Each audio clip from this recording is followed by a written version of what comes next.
Hello and welcome to my channel, or welcome back. I'm so excited to have you here today. If you're new, my name is Carrie and I am a huge travel lover. I absolutely love to cruise all over the world. I'm also a travel advisor and I love sharing my passion and my love for cruising with all of you. Today I want to talk to you about 13 things that you really don't need to bring with you on your cruise. This is very helpful if you're a new cruiser or even if you're an avid cruiser, just to make sure you're not bringing unnecessary things that are going to take up a lot of space in your suitcase. The first one is irons and steamers. So the cruise lines actually don't allow you to bring any kind of iron or steamer on a cruise ship for safety reasons. So some cruise ships actually have where they'll have like a laundromat that you can go to and you can iron, or you can send your laundry out for them to press and bring back, but there is a fee associated with that. What I like to do, it's super easy. I like to bring a water bottle on board with me. I got this, I don't know, maybe Target, Walmart. It was really inexpensive. I just fill it with warm water, hang any shirts that have wrinkles on them on a hanger, and I just spray it and the wrinkles come right out overnight. The gravity does the work for me. So it's really simple. On my cruise, I don't want to be messing around with irons or anything. So I just do this instead and it works great. Number two is alcohol. You can't bring any hard liquor or alcohol on board. In fact, when you're at different ports, if you buy any type of hard liquor, like local rum, anything like that, the cruise ship will actually hold it for you, and then you're going to get that as you disembark the cruise. So just don't bring that with you. But one thing you may not know is that a lot of cruise lines actually allow you to bring a bottle of wine on board with you. So whatever cruise line, whatever cruise ship you're going on, just check their individual policies to see if you're allowed to bring that bottle of wine or even a bottle of champagne on board with you. Number three is toiletries. Now this one is completely optional, but you actually do not need to bring any toiletries on board unless you want to. A lot of cruise lines like Royal Caribbean actually have a 3-in-1 shampoo, conditioner, and body wash in the shower that's completely complimentary that you can use. If you're like me though, I prefer to bring my own because my hair, as you can see, is very long, so I need some quality conditioner to be able to brush out these luscious locks. So what I like to do is I like to bring in this bag here, and I actually got this set from Target. I just pack my own shampoo and conditioner in these little bottles. It's really easy, and then I have my own little teeny thing of body wash also, just because I prefer the scent of my Dove to what they have on board. But this isn't required. If you're traveling for a really long cruise, maybe you're doing a huge pre and post cruise stay, you can also bring full bottles of shampoo and conditioner on board. Cruise lines do allow you to do that. The key with that though is if you're flying, you have to check your full size bottles because airlines don't allow you to bring, I think it's 3 ounces of any kind of liquid onto the plane. You have to check those. The fourth thing that you can't bring on a cruise ship is those really long power strips. Cruise lines just don't allow it. So there's some different things that you can do. I actually have all mine stored in little baggies like this. I know you can buy things that like coil up the cords for you, but why bother when I already own a baggie? So I like to bring this that actually plugs in to the wall, has a really long cord, charges my USB, and it has an adapter to it.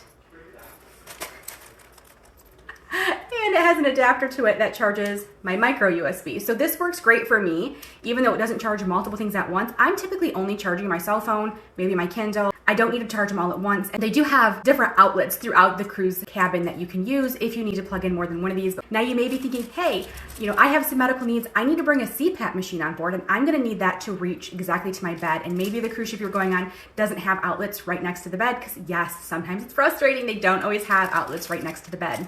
So in that kind of situation, what you do is for the cruise line is you're actually gonna fill out a special needs form. You can go to the cruise line's website, ask your travel agent, they'll be able to help you with all of this. But cruise lines will provide you what you need for things like a CPAP machine. So for example, I have a client going on Celebrity and I fill out the special needs form, and they're gonna be supplied not just the power strip in order to plug that in, but also to the distilled water that they need to. So cruise lines do help you with that, but as a general rule, you personally cannot bring those really long power strips on board. Number 5, you also cannot bring candles or incense on board. This is kind of a give me, right? Because candles are flammable and we're at sea. We don't want anything flammable at sea. But what you can do, if you were thinking, okay, I need something that, brings some kind of freshness into the room, what I like to bring is something called poopery. You can spray it in your bathroom, you can spray it in the toilet, and it just makes everything smell better. So you can buy this. They actually have refill bottles too. It's absolutely wonderful. The sixth thing that you can't bring on board is pretty self-explanatory, and it's weapons. These are things like pocket knives, even scissors that have more than a 4-inch blade, you're not able to bring on board. But let's say you're bringing little craft scissors on board that have like a really small, the really small blades on them, like little kids' craft scissors, things like that, anything for like small sewing projects, those are okay for you to bring on board. But anything that would be considered a weapon, a huge blade, anything like that, they are going to confiscate from you if you attempt to bring that on board. The seventh thing that you don't need to bring on board is a fan. Now, I know some people really like to have a fan to cool down, but also a lot of people like it for that white noise machine, especially because on a cruise ship, just like with a hotel, you can hear people in the hallway. So I like to bring a small white noise machine on board. This is going to look really similar to what I bring on board to charge my devices, but it is a white noise machine. It's a small white cube, and it has a little speaker, and there's different sounds that you can choose from this. I literally pick the fan noise, but they do have like an ocean. I think there might be like a bird chirping or something, but I am just a very simple girly over here, so I just do the white noise machine for the fan, and that works perfect for me. It drowns out a lot of noise.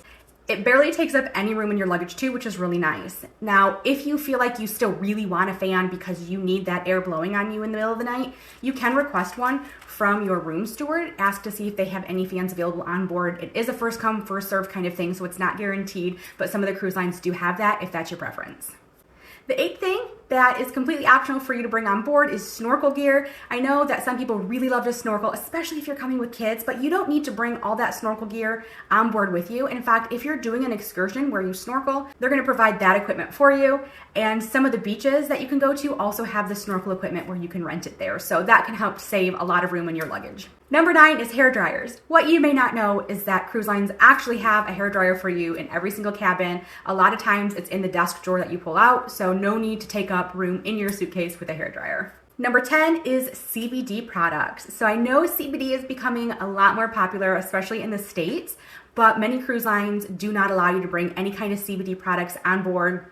You can't get any kind of CBD products in the different ports and bring them on board either. It is prohibited, and I have actually heard of people being denied boarding for trying to bring CBD and different cannabis products on board with them. So just keep it safe. Don't bring those with you. Come up with an alternative that is allowed for you to bring on board. Number 11, you don't need to bring any towels with you on board. Those are completely provided for you. You're going to have all the towels that you need in your bathroom, and beach towels, pool towels, those are all going to be on the pool deck, and you can take those with you into the different ports to use at the different beaches or different excursions that you have. So definitely save that room in your suitcase because towels are very bulky when you pack them. Number 12, expensive jewelry. So of course this is optional, but I highly recommend that you leave all of your expensive jewelry at home. Yes, there is a safe in the cruise cabins where you can store different jewelry and things like that.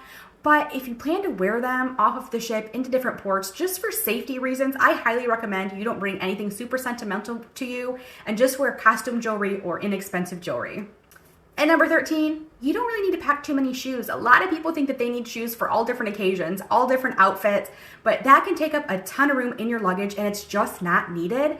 I recommend bringing like flip-flops or sandals, things that you can wear at the pool or at the beach, and then maybe like a sensible pair of walking shoes. So if you have an excursion where you're gonna walk a lot, you have those.